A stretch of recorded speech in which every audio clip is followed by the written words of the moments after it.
This is episode 45 of the Gauntlet Podcast. My name is Jason. I'm Mark. My name is Steve. And I'm Rich. Hey, Mark, thanks for being on the show. Well, thanks for having me. Listeners, that's Mark Diaz Truman from Magpie Games. A little bit later in the cast, we're going to talk to Mark about his totally legit and not at all socially irresponsible role-playing game Cartel. That's not what it says on the doc. Hard-hitting interviews, man. It starts now. You said you didn't want fluff, so I'm not giving you any fluff. No fluff, man. No fluff.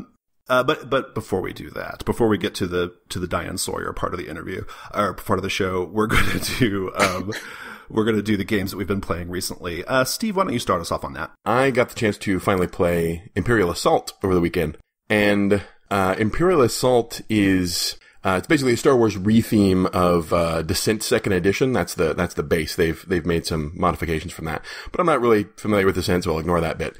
But it's tactical combat. From 2 to 5 players, and to me it seems reminiscent of like 4th Ed D&D and its derivative board games, but it's like $100 gargantuan box type game, and the short version is I ended up having a lot of fun with it. But it's got these gorgeous minis. It's got this, like, I don't know, 5-inch AT-ST walker, like the gorgeously sculpted sturdy minis. They're not painted, but it's a really good looking game. It's one of those games where you just open the box and pull things out and go, And so one person plays the Imperial forces and the other players 1 through 4, however many people are playing, play a rebel. And you've got like character sheets and you've got advancement and things like that. But it's set up for long-term campaign play. The huge box is not because you're going to be using all those components. It's for variety in the future. You'll be using a tiny fraction of what's in the box every time you play, but you'll play different missions and will eventually use everything. Did you like it? I only got to play, like I said, after the tutorial mission where I was, teaching it, a mission and a half. And then it was some of the participants' bedtime. In other words, I was playing with kids. Well, I was playing with an adult and kids. My primary complaint with it is exacerbated by the fact that I was playing with kids, and that is that it takes a while to assemble the map for each mission out of puzzle-like map pieces. And once you're done, it's really cool. You've got a nice little, Imperial base with an inside and an outside, and here's a door. But it takes a while to get to that point because there's like 45 different pieces, and you've got to find the right 12 of them to assemble your map. Right. And so what that meant was there was a lot of, can we play yet? I want to play now. Can we play yet? My adult players do the same thing, so this is not a child issue. That's a fantasy flight game, right, Steve? Yes. Yeah, I know, man, those fantasy flight games, I know whenever I play one, I wish I had like a fantasy flight valet or something, like someone who like goes through and like puts all that shit together. Because you're just exhausted by the end of it, right? You're like, oh fuck, like I only want to play now. Yeah. But anyway, no. The game, like I said, it's set up for campaign play, and so you've got the players can earn XP and credit, so they can buy things and they can spend XP on upgrades, right? And so each of those is a little card, and you can go through sets of cards and be like, oh, I want this item.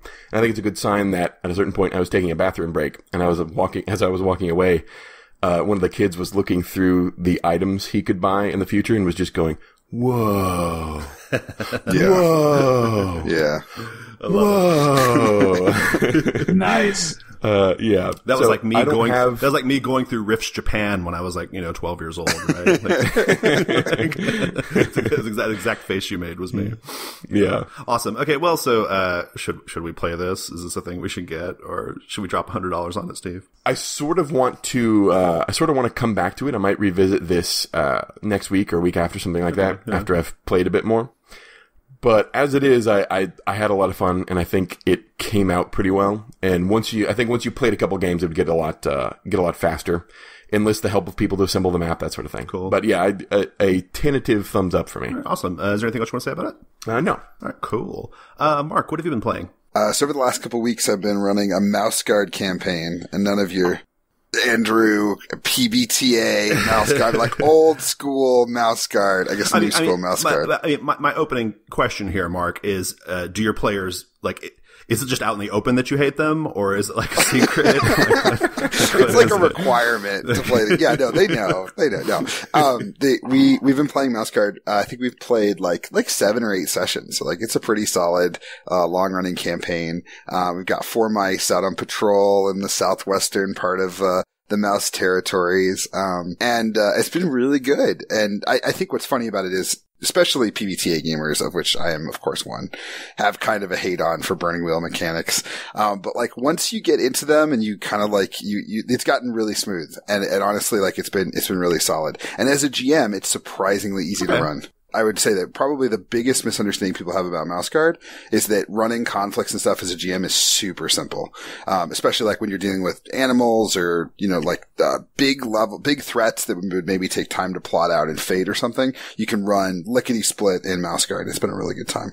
I ran like 40 sessions of Burning Wheel, and those first few were rough as hell. I mean, they were real rough. Right. And, they really were. I mean, I was like, and I just come back to role-playing games too, and I was like, holy shit, this is what role-playing games is now.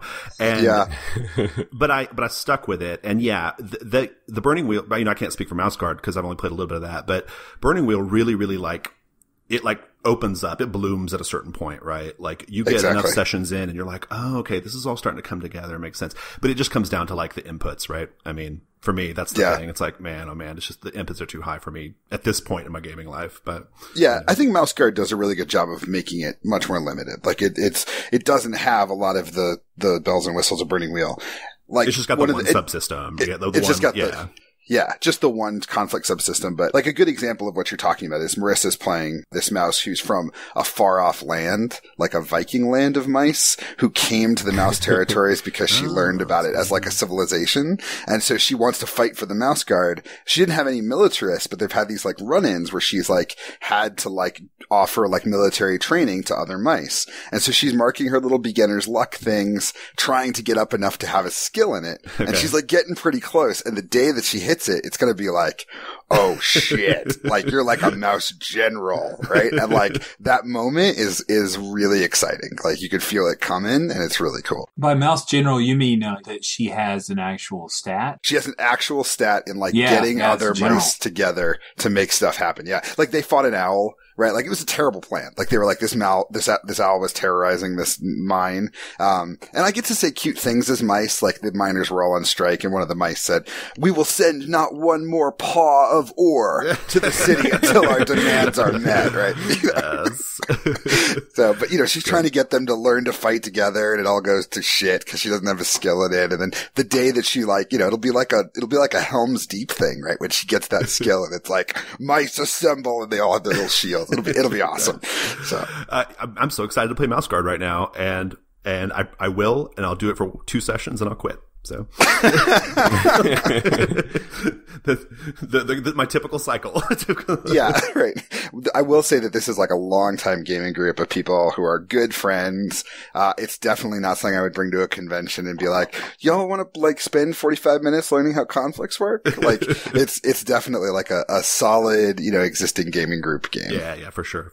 Awesome. Is there anything else you want to say about it, Mark? No, man. Except you all are haters, and yes. Well, yes, proving you wrong. Okay, cool. Rich, you want to go next? Great. So now we follow up with a PBTA game. Thanks. Well, Thanks, we got to get back to our core here. Get it back to our roots. I am enjoying Legend of the Elements. Legend of the Elements is an Avatar: The Last Airbender / Legend of Korra with the serial numbers filed off game. I think I mentioned it before. I've got 2 sessions under my belt now. Having a great time running this game. One of the things that I especially like about it is it's just, it's in Kickstarter. So I have the 1.8 beta rules set. I think he does like tech development, Max, the person who wrote the game, because 1.8, like, wow, that's pretty iterative. But along with the game, he has sent several quick starts, 3. And I didn't really have a whole lot of a read on all of the player characters going in. So I used the Festival of the Four for the first game session, and then 2 of the players couldn't make it to the second session, but I knew it ahead of time. So we kind of jumped back in time for the second session, introduced a new character and the returning character, and ran the Red Mountain quick start. And the both are tonally very, very different. The entire run of playbooks have their own love letters that help set up the situation. And so it's a great, easy way to jump in and have a nice but not overly complicated plot. So I really had a great deal less prep work for a game that I'm just still learning, and that was super fun. I wish I knew more about the source material, because I don't know how to follow up, because I don't know anything about Avatar or Legend of Korra, unfortunately. So it's wuxia. It's a wuxia. I know the basics, but like that's about it. They've got the whole run on Amazon Prime, so if you have Amazon Prime, you can watch it streaming. It's totally worth it. It's fantastic. Totally worth it. It's a really great show. It's super good. Well, so I mean, like really as a PBTA game, how does it work? I mean, did you feel like is it in development or is it done? It's basically done. It needs some proofreading and some editing, which Max is aware of. He's working with his editor, but he wanted to get something out to backers. What's interesting about it, it's PBTA at its core, but he's bolted on, layered on, mixed in, whatever phrase you want to use, some fate mechanics. And it's interesting how it works. And he also sounds interesting. Yeah. It is. So first of all, the harm, you have three kind of harm. There's a circle, and you have like a little 3 wedge. It's almost like Trivial Pursuit, but you only have 3 categories type thing. So you have 3 wedges of wounds, and they're all tags. They go mild, moderate, severe, but they're all narrative based, which is kind of cool. Yeah, that's cool. Another part of the game that is fate-like is that when you roll some of the successes, you can pick from a list because it's PBTA.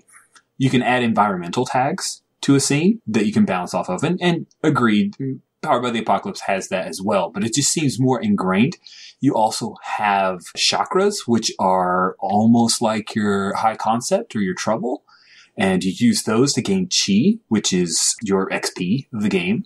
The chi, similar to Mark will remember this because we played No Kobold for Old Men. No, wait, No Country for Old... Crap, what is that one called? I know, but I want to play No Kobolds for Old Men. Like No Country for Old... No, what is that stinking game that No Steve Country wrote for Old Kobolds. Who are these old men who want kobolds, we ask ourselves. No old kobolds for countrymen. I don't know. It's an American freeform game. No kobolds for old men. Oh my goodness. No Country for Old Kobolds? Is that No it? Country for Old Kobolds, yeah. I'll never remember it now. Okay. No Country for Old Kobolds, where you can spend to upgrade your success. So you can go from a fail to a mixed success to a full success, but you're burning your chi, which is your XP. And I love that mix of, I was going to buy in advance, but I really don't want to blow this roll.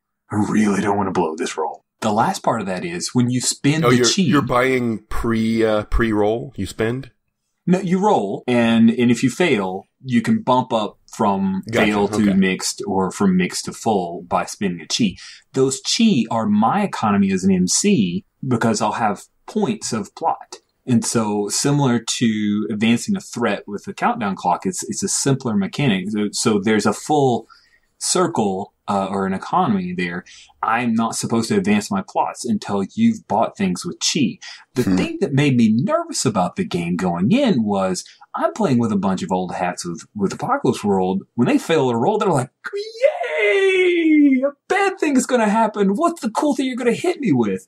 So that was the part I was really worried about because I'm like, I have to make these hard moves suck because if I don't, they're not going to buy it up with chi, which means I'm going to stall out on my plot because I don't have that fallback of, I see. Yeah. If they look at me, I can hard move them. Right. But it's actually worked out really well. I just put things at stake that meant a lot to the player characters. And I will tell you that in Sunday's game, the last session that we played, which was Red Mountain, if they get to the peak, they talk to Cell the Gatekeeper and they can pretty much ask for a wish. And it got deep. Like it went from, we've got wolf bats and we're on an ice sled going up a mountain to, you can know the secret, but you can never tell anyone. That's the price. And watching the player who's playing a very whimsical young air shaper, it's not an airbender because, TM, watching them answer that and the other player character resolving her main pain point with the wish was just, I messed it up, dude. It was awesome. It was powerful. Cool. I loved it. It's I loved badass. it. I love it. Awesome. Where can we get this? Is this a thing that's available anywhere? You can't. Sorry to hipster you, but it needs to be edited and proofread. I know that Max is eager to get it out. He did all the art himself, and it's really pretty. So it's coming soon, and I'll definitely make sure that everybody knows once it's official, because I want people to check this out and watch it on watch the show on Amazon. Awesome. Cool. So the game I played this week that I want to talk about, I don't want to say too much about it because it's in playtest, and I'm sure things are subject to change. But I had a chance to play The Watch by Anna Kreider and Drew Medeiros at Dreamation this year. And it was pretty incredible, even in its sort of early playtest form. It was great. It's a low fantasy powered by the apocalypse game. You all play women from these disparate clans in this fantasy land who have come together because this encroaching dark force has taken over all of the men. It's like made soldiers out of the men. And so the women are basically like facing off against the men in this like constant like back and forth struggle like for control of things. It's really interesting. It takes a lot of inspiration from Night Witches in that each of the playbooks are defined by an animal, like the owl and the lion and that sort of thing, right? And it also has a day-night cycle, or I don't think they call it day-night in this game, but it's basically like a mission cycle and then like a downtime cycle, and you kind of go back and forth. It was really awesome. It's doing a couple of cool things that I really, really like. The main thing I thought was really kind of different from Night Witches, like similar to Night Witches, but still different, was the mission portions are kind of summarized. You don't like role play it out like in a lot of detail. You kind of just very quickly make a few rolls and make a few decisions and have a little discussion, and then you just end up with some complications from the mission. And then it kind of switches to the more interesting part of the game, which is the downtime part, where you're kind of dealing with the fallout and the complications from the mission part. And I liked that structure a lot. It worked really well. It allowed us to have like a good, like we got to see them in action just enough, but also we got to see them, kind of interacting with each other. I think they've done something really successful in the sense that it felt like we were playing women characters. And what I mean by that is the moves led towards certain types of interactions that felt, I don't know what the right word is. I don't know what I'm fishing around for here, but we got to see these women like engaging in social behaviors with each other, which were not like, the more stereotypical, like, let's talk about a guy, what's that movie term that the Bechdel test? Bechdel, yeah. It was nothing, it's nothing like that. We got to see women interacting with each other on these different levels that had nothing to do with men. And it was kind of interesting and refreshing, honestly. We got to see women as romantic partners. We got to see women in sort of like, mentor-mentee relationships. We got to see women just kind of like joking around and having fun and blowing off steam. And the basic moves angle for that sort of like camaraderie and this like bonding. It was really terrific. We had some really powerful scenes. When it was all done, we all wanted to keep playing. We were just like, oh man, I want to keep seeing where this story goes, There's a lot of things going on there mechanically that I don't want to talk about, like I said, because it's a play test, but everyone should keep their eyes open for it whenever they do get ready to kind of roll it out to more like in a more public way, because it was pretty fantastic. Do you just roll dice on a table to do the camaraderie? Or are you actually talking in a character voice? Well, so the downtime part is just like a normal PBTA game, right? Like you have complications from the missions, and so there are things you have to like kind of necessarily go cope with and deal with. Like all good PBTA games, the basic moves like really like kind of goalposts, like the sort of social interactions and the sort of like role play you're aiming for. And so it has moves like blow off steam. It was a really powerful one, I thought, because their situation is incredibly tense and perilous, right? Like it's like Night Witches in that way. It's really dangerous, but it's got a move that's specifically about like kind of hanging out and like and blowing off steam, and it was fun to do. It really kind of I don't know, it just felt good. I don't know what else. I'm so like hesitant to go too much into it because I don't want to like put too much out there about their game and play test, but it worked great. They're onto something really good. I'll be happy to see how it develops. Really, really liked it. And I don't have anything else to say about it. We can move on to the next segment.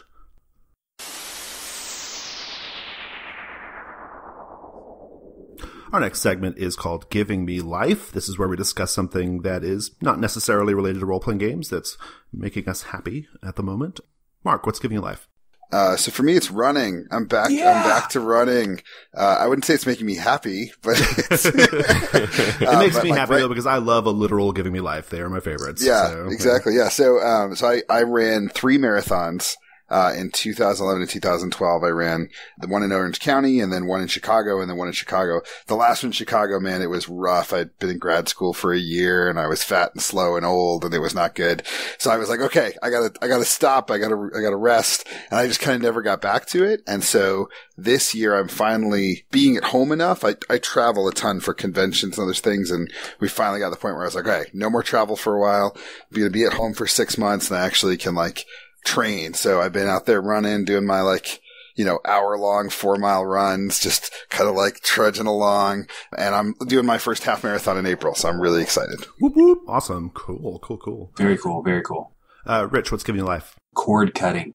Part of this move that I've talked about over the last few weeks, one of the decisions that our family made was to go from Comcast, the triple play with this phone that only gets telemarketer calls and television that we don't really watch and high-speed internet for $185 a month. Yeah, exactly. I said, you know what? We're just going to internet. And I checked and the best internet was still Xfinity, so stuck with that. And my bill is $60 for top-of-the-route internet, which is not as fast as it is in Europe, but it's pretty darn good. And, I can do this. So cord cutting is the future. It's the best. Yep. So good. I love it. I haven't had cable for 17 or 18 years, and I don't watch a lot of TV, but I've been doing fine. So it's possible. Yeah, it's giving me life. It's saving me money. I love it. Cool. Steve, what's giving you life? So what's giving me life this week is, for the first time in about 3 years, I'm prepping and running an actual series as opposed to just a one-shot or at most 3 linked games or something. Yeah. And making Star Wars into a theme here, I'm running Star Wars World. Oh, cool. Also okay. making Andromedaros into a theme. And I'm running that in person for some local Gauntleteers. Gauntlet Houston, which thrives without me, I'm happy to say. It's so gratifying and reassuring. And so there's a lot of, just coming up with some ideas and I'm using the Jason 731 method, or at least attempting to. Coming up with NPCs I can drop in and locations they can encounter at any point and that sort of thing. We've actually had our first session, and I sort of want to, this is another Star Wars thing even I want to revisit in a week or two after I've run a couple more.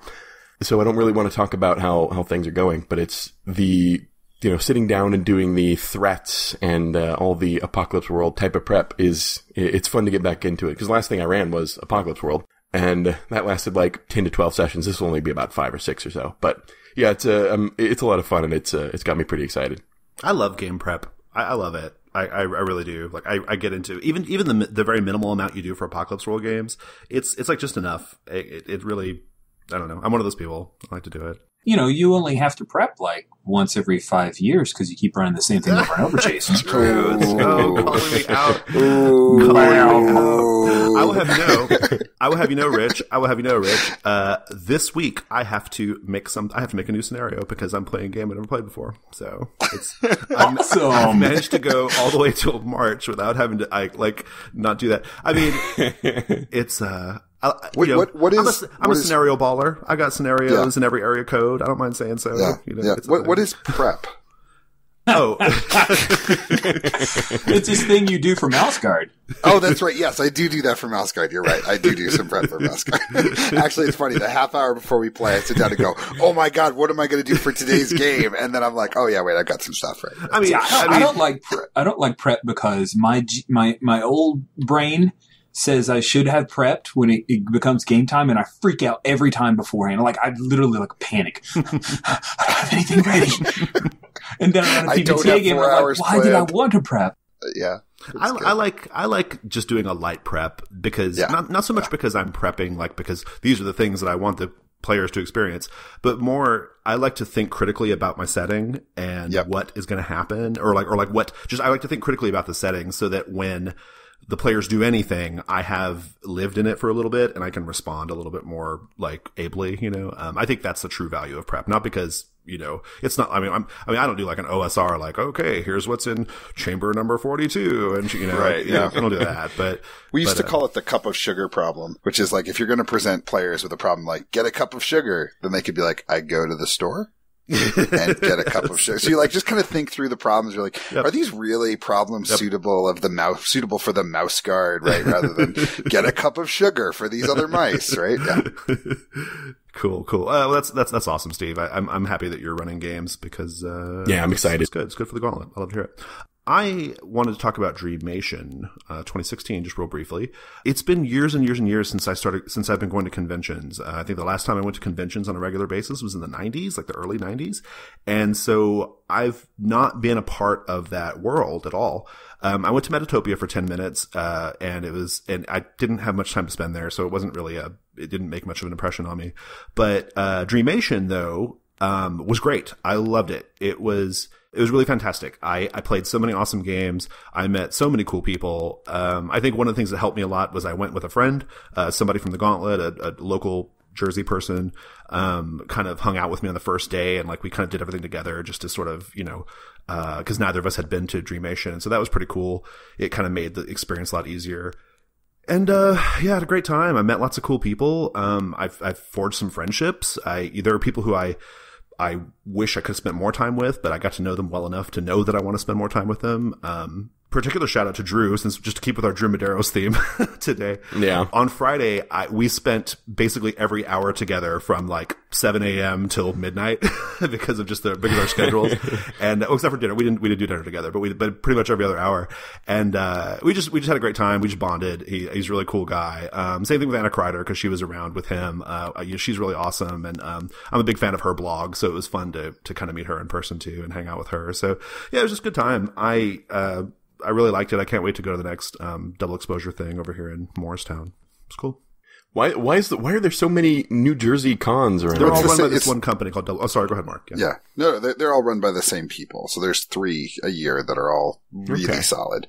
If I could only go to one con for the rest of my life, it might very well be Dreamation or Metatopia.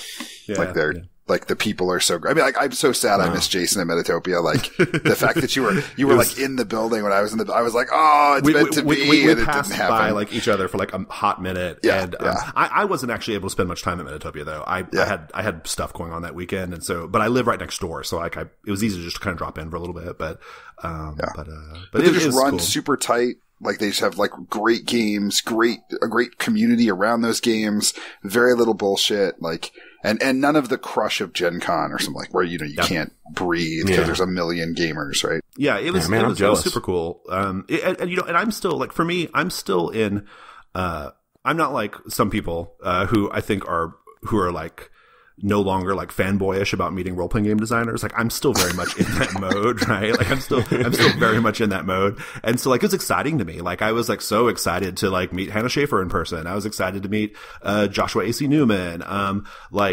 even just people who I know from G+, like it was fun just to kind of meet them in person. I had several people walk up to me and say they love the show. Like that was cool. Like it was a really cool experience, and it felt good to just kind of put faces to names and to hang out with people. So I can't wait to do the next one. So yeah, it's giving me life.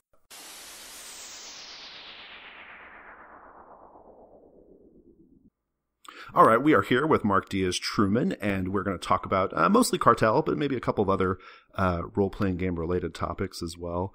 Before we begin, maybe just tell the listeners, like, what is Cartel, Mark? Sure. So Cartel is sort of my love letter to narco fiction, which is, I think, a particularly unexplored branch of crime fiction in the role-playing game industry. So narco fiction, I think, it's not just about drugs like Narcos, but also about the culture of people around drugs and the way that culture starts to influence, say, like real life.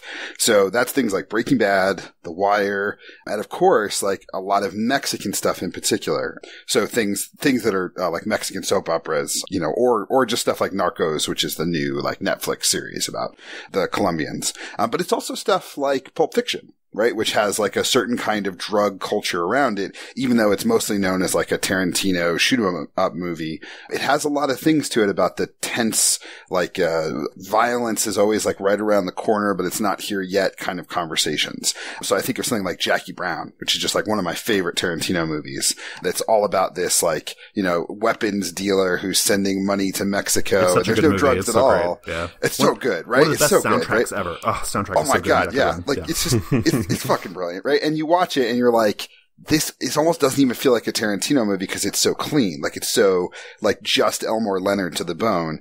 And so it's all of those things, but also it's my attempt to try to do something that is Mexican, right? And I remember being on a thread with, I think it was with Quinn Murphy and a couple other folks on G+, like in 2011 or 12. And I had this, like, stunning realization that all the games I'd written to that point, no one would know that I was Mexican. Right. Anybody could just look at those games and be like, these are games by a white dude. Okay. And then I was like, Shakespeare was Mexican, right? Shakespeare was Mexican, totally Mexican guy. Yeah. And then I had a second flash of realization, which was, well, wait, what does that even mean? Like, what does it mean to do a Mexican game? Right. Yeah. Like, is it Mexican if like everybody's like vato all the time? It's like D&D, but with vatos is like, that's Mexican, right? So it took me like another 2 or 3 years to really come upon this idea that these stories about cartel people and the world that they live in and the people they have around them, these are Mexican stories, and they're stories that might be interesting to people who, like with Sagas of the Icelanders, right, aren't Mexican, but who are interested in this particular moment in history. Right. And so in the game, you play people who are either in the cartel, affiliated with the cartel, married to the cartel, and you have a series of, telenovela adventures, like telenovela adventures, yes. Like somebody loses the drugs, someone that you're supposed to kill gets away. It's like Three's Company, but yeah, like terribly violent. Yeah, right? Exactly. Yeah, just a series of misunderstandings. Yeah, and I mean, and it's let's be clear about two things. One is it's extremely R-rated. Like, this is not a game that I think I would ever play with anybody under the age of 18. Even if I had time to debrief them on the game. Sure, and two, I think of it as a kind of black comedy, right? It's not, I don't think it represents the real world. I think it represents a certain kind of mirror of the real world. And I think its intent is in some ways to be a horror game and to reflect back at us this really terrible thing. And I think we'll talk about this later, but you've raised some concerns. You're probably the only person that's raised these concerns. Which I don't mean that in a dismissive way. I mean, you've had the courage to raise these concerns. No. I think there's probably a lot of people who are concerned, but you've had the guts to actually stand up and say, is this a good idea? Right. And I actually respect the hell out of that, because there's part of me that wonders if it's a good idea. Well, I appreciate you saying that for sure. I mean, you said earlier about, you touched on the violence issue, and I think I'd kind of like to segue there. Part of me thought it would be kind of crummy to like ask you a question about like the glorification of violence or the glamorization of violence, since that's kind of what we do every day in the hobby, right? Like, and in the culture, right? I mean, like, we've just become like, really, my God, you just have to look at the GOP nomination race to see how vulgar and, people we've become, right?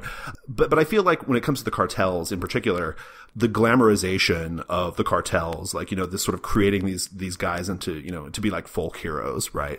It's one of the things that, I will tell you from the professional side, it makes it somewhat difficult to do your job, right? Like, it makes it difficult to reach people who need to be reached for different, reasons, like whether you're in law enforcement or you're doing human rights work or whatever, because of the sort of protection that the cartels get because of this really, really effective PR campaign they've engaged in, right? In terms of like glamorizing what they do. Because of that, like, given that context, I guess my question for you is, what do you think about that? Or do you think you have like a certain obligation to address that in the game or in the text? That's a really good question. Look, I think that one of the things that's difficult for people to understand about Mexico is that the government has been so corrupt for so long that it is reasonable for people to view narcos in that context as heroes. It is not correct, but it is reasonable, right? And I think that's something that Americans just have no fucking clue about, right? It's just like when we talk about Al Capone being like glamorous and stuff, it's always because he's a bad guy, right? Like the way we think of vampires as glamorous. But you could actually see these people as a kind of Robin Hood. They beat the system. They're often from very rural areas where there are not a lot of job opportunities. The El Chapo, who's now back in jail again, right? For however long he stays in jail. He's famous for walking into a restaurant, having his men with guns, right? This is not a polite request. Men with guns collect everybody's cell phones, buying everybody dinner, enjoying dinner at the restaurant, handing everybody back their cell phones and leaving, right? And there's a kind of patron culture to that. There's like this father knows best bullshit that starts to become core to what the narcos are about. And I think my goal is not to glamorize them. My goal, I think, in some ways is to humanize them. And that cuts both ways, right? On one hand, I would like to make it really clear, the way that The Wire makes it clear, that the guy working on the corner probably did not dream of a life of pushing drugs on a corner in Durango, Mexico, right? That guy is in a shit position and he's trying to make the best of it that he can. Right, You know, and I think Breaking Bad, which is way too much about white people, like it kills me. Like this is my home state of New Mexico and there's this show that's entirely about white people. But like Jesse, I know like 7 Jessies. Like this poor kid who just like, he's smarter than he looks and he just can't catch a break. And sooner or later he gets into some real shit. Like I know like 7 people like that, right? And yet at the same time, the El Narco playbook, the one that's about the boss, is designed, I think, to undercut what the boss represents, right? In the same way that the heart holder undercuts what a Morton Joe is. That's good. No, it's really good. It's good to hear you say that because, you know, like I said, I don't think, you know, having read the Ashcan, I don't think it was your intention to unnecessarily glamorize like what the cartels do. You know, it was, you know, when I had that very strong reaction to the game that I had, which has been, it's been like a year and a half now or so, or however long it's been, you know, since then I've really quite come around on the game, but you know, at the time when I had that visceral reaction, it was really rooted in the very, very deep frustrations I had as an attorney working in the Rio Grande Valley in Texas, right? There are a lot of difficult days, you know, there are a lot of really, really hard days, like dealing with very, very poor people who experienced very, very terrible violence, you know, related to drugs. And even myself, I can't go into too many details, unfortunately, for professional reasons, but and also it's probably not wise to do in any case, but like, I was engaged in legal work that was actually quite like personally dangerous to me, right? And so I think like I was probably inclined to have a more strong and visceral reaction to the game, just because role-playing games are my passion, right? They're my hobby. And this intersected so strongly with some professional work that I no longer do, but that I did, you know, a few years ago.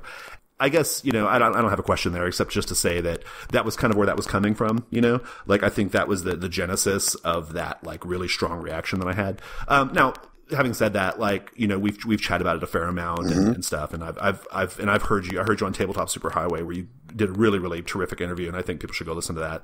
I'll link to it in the show notes.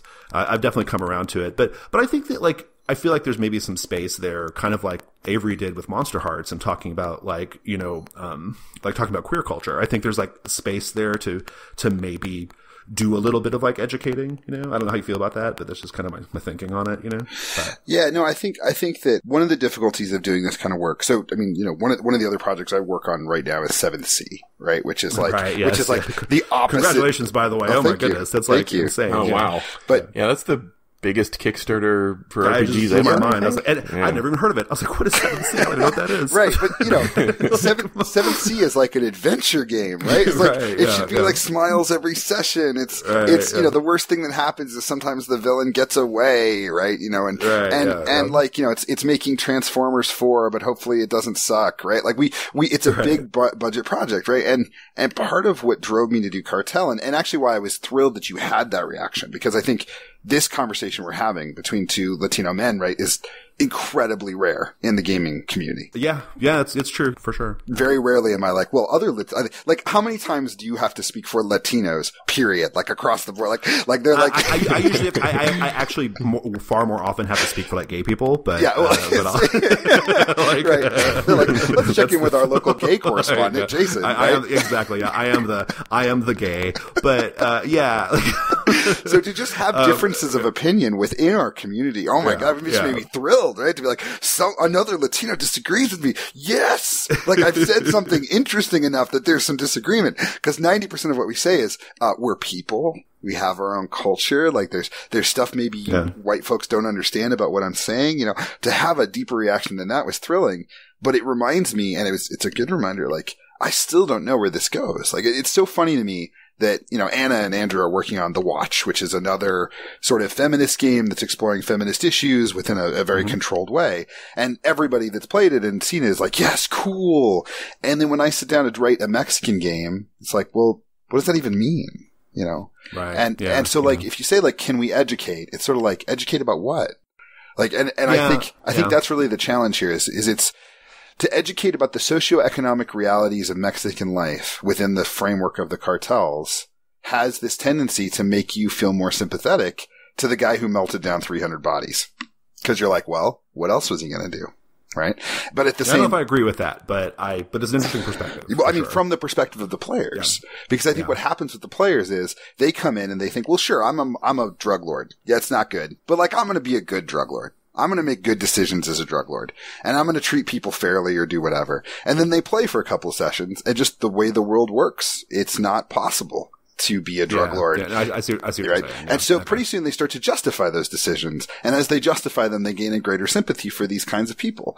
And I'm not sure that's always positive or healthy, but I think that it's real. Like, it's a real exchange of interests and experiences. But what I would say, and this is something you've called out, I think, in some of the show notes, was that there is a kind of sort of myopic view of the cartel from the ashcan, which is that it only has 6 playbooks. 5 of the 6 are pretty directly involved with the cartel. The 6th is the spouse who can kind of be married to anybody. And that's like a big trope in Mexican literature and culture is the spouse who's like mixed up. Right. Male or female, right? Especially in novellas, right? Especially novellas. Yeah, totally. But it's also another thing, like Pulp Fiction, Mia Wallace, right? Breaking Bad, Skylar White. It's a common thing. But I think that there's a definite need, like, for us to have, at least one playbook that's really hopeful, that wants to change the future, and make it a better place. Yeah, that was a question it was one of the possible questions I was going to ask you, but since you brought it up, a lot of the playbooks, they do have that kind of an internal feel to them, like it's internal to the cartel. I know you have plans for other playbooks that aren't in the ashcan, but I'm just curious, are you going to have something like the journalists that work at El Norte, right? Like who are so brave, like doing what they do, Like, I mean, they're like dodge a grenade in the morning brave, right? Like super brave. Yeah, no, I mean, I think, for me, I don't feel particularly brave writing the game because at some level it's like, it's not really a hard hitting expose on anything. And we work in RPGs and whatever, but I read about these people, or talk to people who know people who are, like running Twitter feeds that talk about cartel violence. And I'm like, holy shit, you are like, it's dangerous. You are 10 times braver than me, right? Yep. I think what's going to happen is the playbooks that I definitely want to see. One is I want to see a mole playbook, which is somebody who's working inside the cartel to try to bring it down. And that plus the dirty cop has a kind of, Leonardo DiCaprio, Matt Damon in, I forgot. The Departed, right? Where it's like, they both know the other is around, but they don't know who it is. And so they're going back and forth. And I think that creates some of that external kind of conflict you're looking for. And then I also would like to have a playbook that I'm tentatively calling the hopeful, which is either a cop or a journalist or somebody who is like devoted their life to ending the violence and like, doing something positive. And that's partially based on human rights attorney. I'll take that too. Yeah, human rights attorney. No, that sounds awesome. I mean, I base that character a little bit on Emily Blunt's character from Sicario, right? Who is just like, she's just like a good person, but she's in way over her head. Right. And that's kind of the core of it. I also want to have an Abo Gangster playbook, which is basically like, the lawyer who works for the cartel, right? Off and on.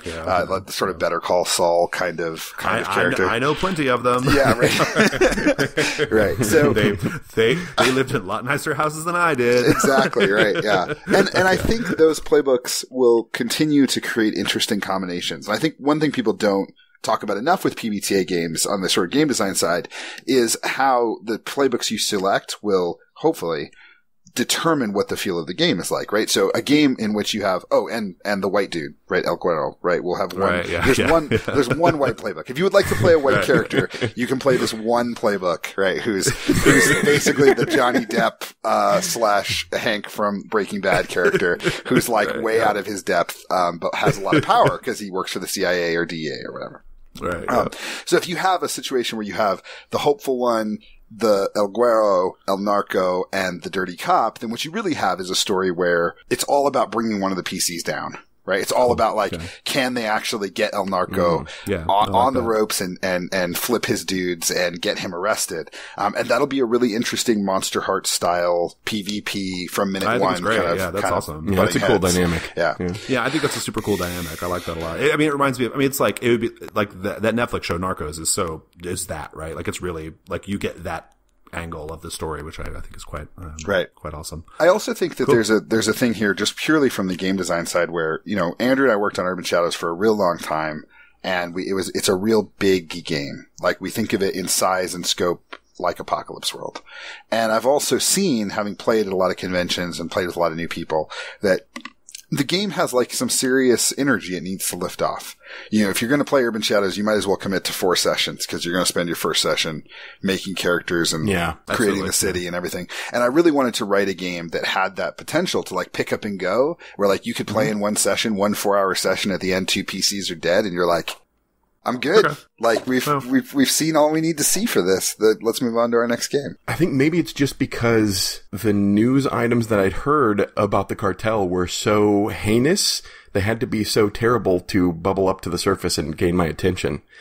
And so when I saw that there was a game out where you're basically playing members of the cartel, all I could think of was things where they like pull over a bus full of people and then either enslave or murder whoever's riding it. And so it felt like it was an order of magnitude above what organized crime that I'm, I guess, exposed to. Popular culture, organized crime, right?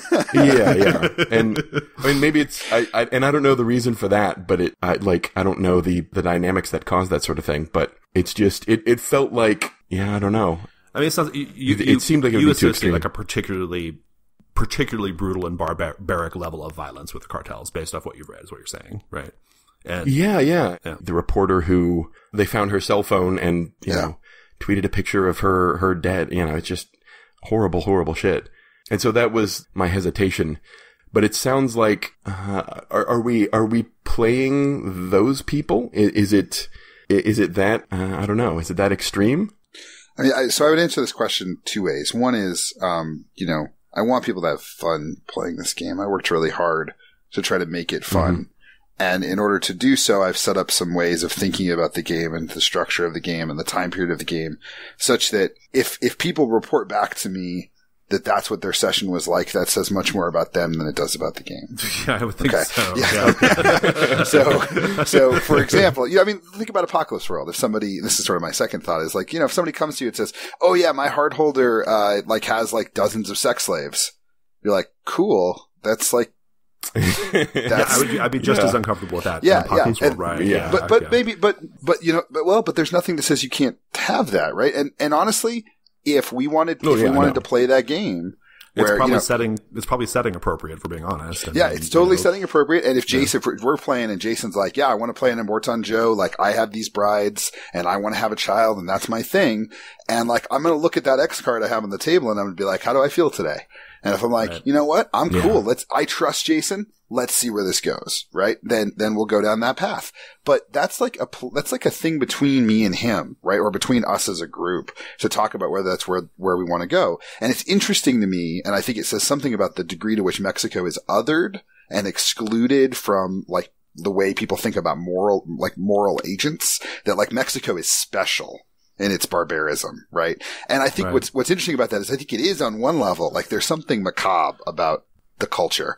But I also think like people play characters in Apocalypse World that I'm like, they tell me about their characters. I'm like, there's no way I would ever play with you if that's the kind of crazy shit you bring to my table, right? Yeah. In terms of like how we actually structure the game, the first thing is you work for the Sinaloa cartel, which is not like, you know, let's be clear, they're not like Boy Scouts or anything, but they're not Los Zetas, right? And in fact, the way the game is structured, Los Zetas, which are the super crazy, like violent, cut people's faces off and sew them onto soccer balls people, are actually the villains in a lot of ways. And the way that I've set up the game is it takes place in 2006, 2007, which is right before all the violence started. And what's happening to the characters is you are people who work for a business. It's a violent business. It's an ugly business, but you work for a business. And over the course of play, that's going to be disrupted by people like Los Zetas, by the increasingly violent world that you live in, by the military who's suddenly getting involved in the conflict. And I've chosen that starting position. I've chosen Durango. I've chosen the Sinaloa cartel. I've chosen the timeline very carefully because I think the area, for example, that Jason worked in is one of the most violent in the entire cartel ecosystem because I had to routinely go to like Matamoros or whatever, and I had to have armed guard. Like I couldn't, it was that sort of thing. You know? Just walking around is dangerous where he was working. And I think that, by the same token, if I was to set it in the Baja, it wouldn't be that interesting necessarily, because the Baja has a kind of shadow agreement where the cartels know not to start shit and the government leaves them mostly alone. And like that distinction, right, is hopefully what I as a designer can bring to the game, which is to say, just like with sagas, it's happening in a particular time period, in a particular place, in a particular way that I think is going to create a fun, cool environment. But fun is like totally the wrong word. Let's be clear. Like, yes. Right? Like the Wire. We've had this discussion. Yeah, we know what you mean. Yeah, The Wire isn't fun. Like, I got to the end of season 4 of The Wire, and like, I fucking moped around the house for about 3 days. It's pretty grim. Because one of my favorite characters died, and like every 30 minutes I would just go, why? You know? And so my hope is that like, you know, and I looked at Avery's a big inspiration for me, and I looked at Monster Arts and thought, like, look at what this did for queer culture in terms of helping me as a straight man understand what it means to be different in this way. And if I can help people understand a little bit, not what it means to be Mexican, because it's totally different, but like what it means to understand the kind of violence that I think Jason and I have seen in the people we've talked to, and just like the world that you live in, where you hear about folks. And, you know, I was talking to this one woman I met at a convention, who had sort of the opposite reaction to you, Jason. She saw the book and she was like, "Is this about Mexico?" And I was like, "Yes." Right. And she's like, "Oh my God, can I have it? Like, what can I buy one from you? What is it going to take?" And, and she was like, "My brother actually, or a cousin got involved with the cartel, and now he's dead. And like, I'm really interested to see where this game goes." And like, I was like in tears because I'm like, oh my God, like you're the kind of player I never meet, because we just both walk past each other in the hallways and we have no point. I'm like, do you like killing goblins? I guess I like killing goblins too, but like there's no point of real conversation. And so my goal here is not to just be like, put you through this misery pit where you're like, okay, your boss tells you to go kill these people. What do you do? Okay, now he tells you this other awful thing. What do you do? But instead to give you a series of escalatingly tense situations. So like one of the basic moves in Cartel is get the truth out of somebody. It's an interesting move because it really puts front and center in the game that everyone is lying all the time, right? Like all the time. You can't trust anybody about what they've told you. Doesn't matter if they're a loved one, a friend, right? A parent. If they tell you something and you want to know if it's true, you got to work for it. And even when you get a 10 plus, you'll never really know. You just limit the ways they can lie to you, right? And so like, that kind of like deep distrust is what I'm talking about, right? Where you enter a world in which you're not sure if anybody is on your side, right? And not like in an apocalypse world where like they're going to turn on you because they want water. But like, you know, we're playing a game in which, we had somebody playing a Sicario, and she was sent to go kill one of the other PCs, and the boss sent another hitman down with her to help her out. And they start getting ready for the scene, and, they load up with all their stuff, and, they start to head into the building, and she says, "Well, I let him go ahead of me." And I'm like, "Cool, yeah." He takes the position by the door, and she says, "Cool, I shoot him in the head." And I'm like, "What?" Like totally from a GM perspective, I'm like, "This guy's here to help you. What are you doing?" And she's like, "I think he's here to kill me, so I'm just going to kill him first." And I was just like, "Whoa!" Like you as a player have internalized that kind of like deep distrust. That's amazing. Yes, good. Roll the dice. What happens? Right? It was a cool moment. That sounds really cool. I've always disliked the, I've always disliked the, skill roll as a lie detector type of thing in games. So what you just described sounds really cool. And I have to say that you have allayed, a lot of my worries about playing that. Like, I don't want to feel too icky after I play a role-playing game.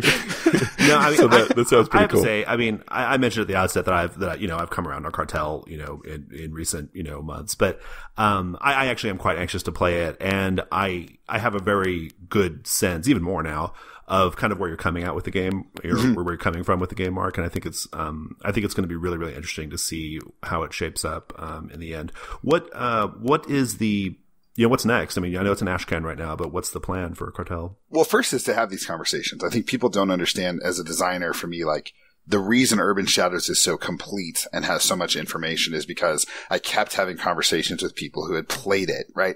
Repeatedly, who would come up to me and go, how do you do this thing? Right? And I would be like, well, it's obvious. Oh, I guess it's not obvious, is it? Like there's nothing in the rules that tells you to do that, right? Urban Shadows is my high watermark of like awesome, like PBTA advice, like how Thank you. like how to do PvP, how to do these like things that I think various communities have been trying to work out like kind of ad hoc, for a long time, but mostly because Apocalypse World itself is not the clearest book. No, it's funny because it's pretty opaque. And when you write a book like Urban Shadows, you've got all these other books open, right? Well, what does Monster Art say about that? And what is and I really got a new level of respect for Apocalypse World. It's organized really interestingly, but it's maddeningly unclear on some points because I think Vincent wasn't clear when he it was 5 years ago, right? So that makes me really happy because that was our goal. Our goal was like, hey, we know how to do PvP. We've been playing Dungeon World and Monster Hearts and Apocalypse World for years. We know how to do this. Let's write it down. But the challenge on my Dungeon World podcast, I've recommended listeners go get Urban Shadows. That's awesome. That's awesome. Go get Urban Shadows. Good. It'll make Andrew blush, but I will. That's nice. Yeah. For me, what I need the book to be able to do is one, I think I need to be able to allay some of these concerns about the tone and the level of violence.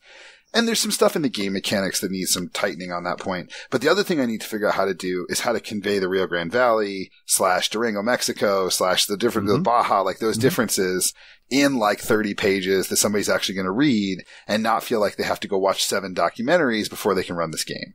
And I think that's a unique challenge that Apocalypse World or Epillion or Urban Shadows avoids. Sure. And the goal for the book is to have it be a Monster Hearts style 150-page, light, punchy book that's going to get across what to do. And then we'll probably have a note in there that says, if you want to dive deep into these mechanics, go buy that 300-page book I wrote with Andrew, 2 years ago. But what I would imagine we're going to do is move towards a Kickstarter. At this point, it's probably next year, just because there's some other projects that are in the works beforehand. But we are always skating that line between like glamorizing it and not. One of the rewards I want to offer is I want to be able to write narco corridos for people because I think this incredibly fascinating artifact where you have... You better tell listeners what that is.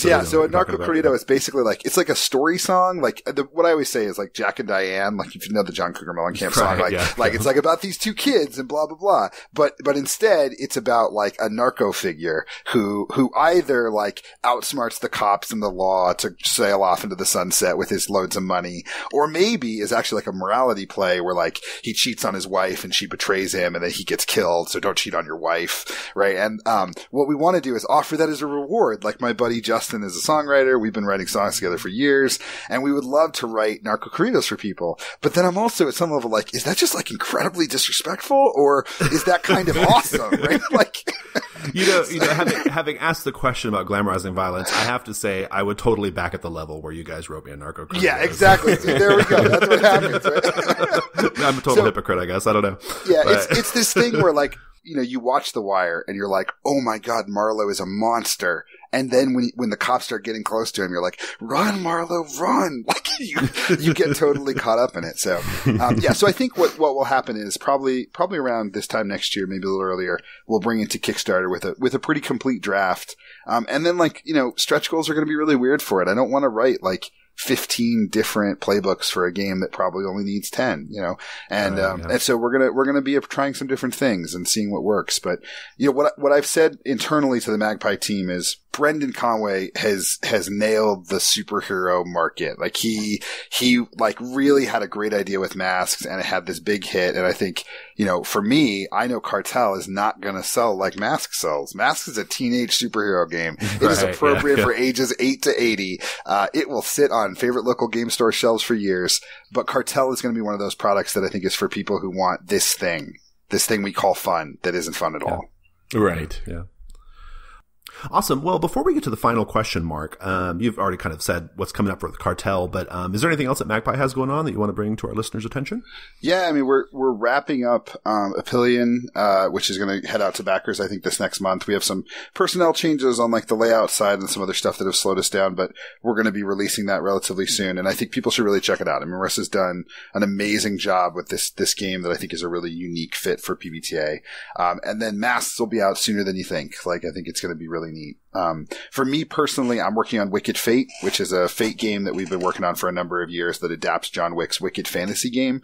So it's actually interestingly a game about racism where you have different races like elves, orcs, whatever, who are like kind of in a super friends team and their cultures all hate each other, and you're trying to kind of navigate the politics and adventures between cultures. And we've got some cool things that we're drawing from Powered by the Apocalypse to make GMing for Fate easier. So we're actually rewriting how the GM role works for Fate to make it a little bit easier to run.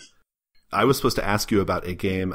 It's in Spanish. It's The Hunted, but I don't remember what the Spanish Los word Casados. is. Yeah, Los Casados. Yes. Was that the secret game you're going to tell me? No, I have an extra secret thing. But the Los Casados is a stretch goal for Urban Shadows. So, but you play werewolves who are hiding from a powerful thing you destroyed thousands of years ago. So you have like families and stuff, but you have to balance out your relationships with them, and your stats are plus and minus. So like if you have a +3 in something, it's a -3 to other moves. So if you're like have a +3 rage, you're terrible at maintaining your family relationships, right? Okay. If you have a +3 magic, you're like terrible at dealing with human stuff. So it's like every stat is a double-edged sword, but it's supposed to be like a World of Dungeons Ghost Train kind of ghost. It's good. Yeah. But the super secret thing I was working on, which I figured I would announce for you because I know about our mutual love for werewolves, which I'm very excited about. I listen very eagerly at the end of every show for the sexy teenage werewolves. Yes. So John Harper's Blades in the Dark is going to be open for, OGL kind of Creative Commons stuff. I'm working on a game called The Pack, which is about a werewolf pack who's claiming territory in a city, and they have to kind of fight for their like area and protect their people and like move up in the ranks of packs and powerful creatures within the city. So it's very, very, cool. Very proto. I did a play test at Metatopian and it went really well, but I'm excited to see that come to fruition down the road.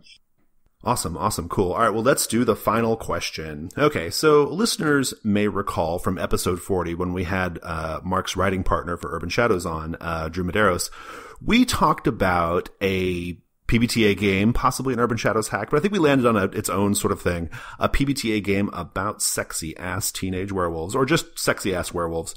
I'm going to read the premise again to remind everyone. So, we're going to make a PBTA game in which all the characters are sexy, smooth-chested teenage werewolves who spend their days going to class, hanging out at the mall, fooling around in the locker room shower, and so forth. At night, they go on a hunt and or make love to each other under the light of the full moon. I can't wait to play this game. So we've established a few things. So Drew named it In Moonlight. Great name.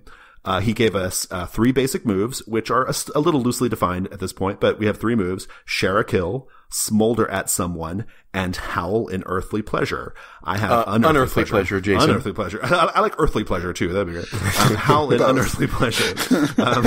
Exactly. So first question for Mark. All right. So we've asked Mark to kind of continue this train of thought here, this little thought experiment. Do you have any ideas for other basic moves for this game, Mark? Sure. I mean, this is how Andrew and I work, right? He does some work, I do some work. So this is familiar. Sure. We're in familiar territory. So I really like the smolder at someone move, right? So I think it's gonna put me in a position where, somebody's smoldering at me, I gotta react. And when I think about werewolf stories, and I think this is one of the reasons I love them, there's a kind of interesting machismo thing going on where like you're supposed to be like a badass stone-faced killer, right? So you can't just be all, here's my feels when somebody smolders at you. Let's try this move on for size. It's called Stifle Your Intense Emotions. So when you try to stifle your intense emotions towards someone, and I think of it as like pretty broad, like could be like furious rage or, deep lust or sadness or whatever. On a 10+, your cool demeanor makes them feel something for you. Take something from them without a cost. So you have this moment where you're just like, whatever, and you just take the drink from them, or you pull them into bed or whatever. You're just cooler than them. On a 7 to 9, you let out only enough to attract them further, ask them what they want, and take what you want if you give it to them. And then on a miss, you let it out or you mark fury. And I think of fury as being this like countdown clock for your character where like there's this point at which you're going to fucking snap, right? Cause you're a teenage werewolf, right? It's just a matter of time. And I like this idea of a countdown clock that lets us know that's coming. Awesome. Good. It's good. I love it. This for all the people who just say, oh, why don't you just run Monster Hearts with everybody's a werewolf? Well, you know what? that's boring. Let's do Exactly. Look how awesome this is. Yes. Okay, Good. we're not done. Okay, so previously with Drew, we established 2 playbooks already, the bad boy and the shy one. Okay. And I'll remind listeners, the bad boy had like a tattoo-based move, and the shy one Dan made a move where he smells a freshly worn article of clothing for 5 minutes and can then find you. I'm led to believe, Steve, that you've created another move for the bad boy. You want to tell us what it is? I have. So the bad boy's new move is Moth to the Flame. Whenever you are a perfect asshole or a crushing disappointment to somebody, their player states whether or not they expected this from you. If they did, they tell you what they think of you. If they didn't, their player asks you a question about why you're such an asshole, and you ask a question back. Regardless, they take one hold that either of you can spin to have them enter a scene you're in at precisely the wrong time. Okay, very good. I'm feeling this. This is Solid. This is a good, intricate move. It reminds me a lot of that.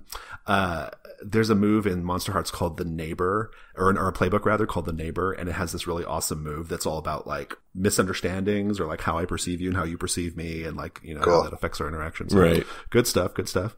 I had a move for the shy one called Omega Wolf. When you display submissiveness to another member of the pack, they take a +1 forward when taking an action to protect the pack. I liked that because it was like a double I'm lame sort of move. You know,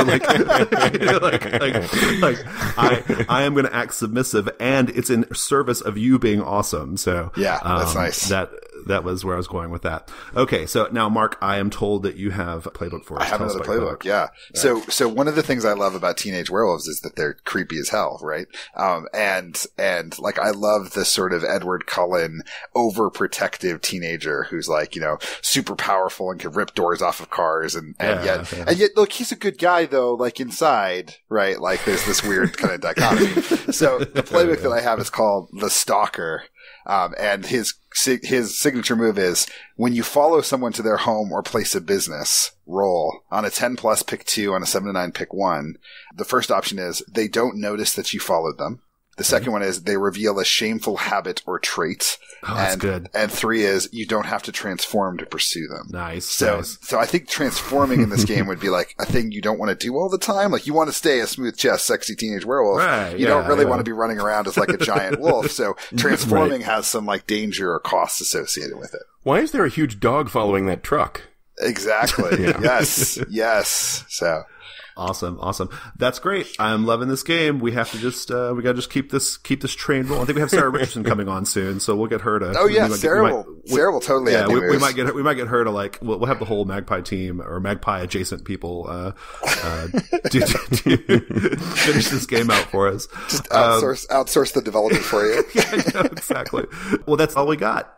If you want to get in touch with us, you should go to the community section of Google Plus and search for The Gauntlet. We are there. We are always talking about role-playing games. So if you want to hang out with us on there, go do so. We also have plenty of online games for you to play in on Gauntlet Hangouts. We run at any given time. There are between 40 and 50 games on the calendar. So go sign up for those games and come join us for a game. And then finally, we are on Twitter at Gauntlet RPG. And I think that's all I've got. So thank you so much, Mark, for being on the show. Thanks for having me, man. It's a blast. Thanks, Steve. Thanks, Rich. Thank you. You bet. And thanks, listeners. Take care.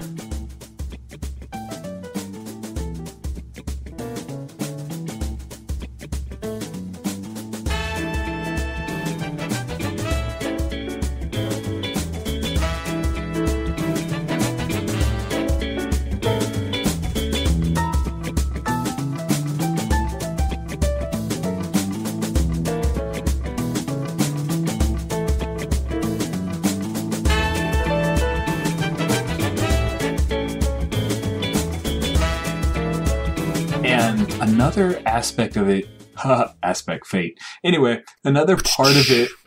Thank you. Another part of it that's insert symbol hit. Fate-like is that you have. I'm editing this week, so noted. Thank you. No, with Fate. Holy shit! I lost my train of thought. Oh, sorry. Roll it back. Hate you guys.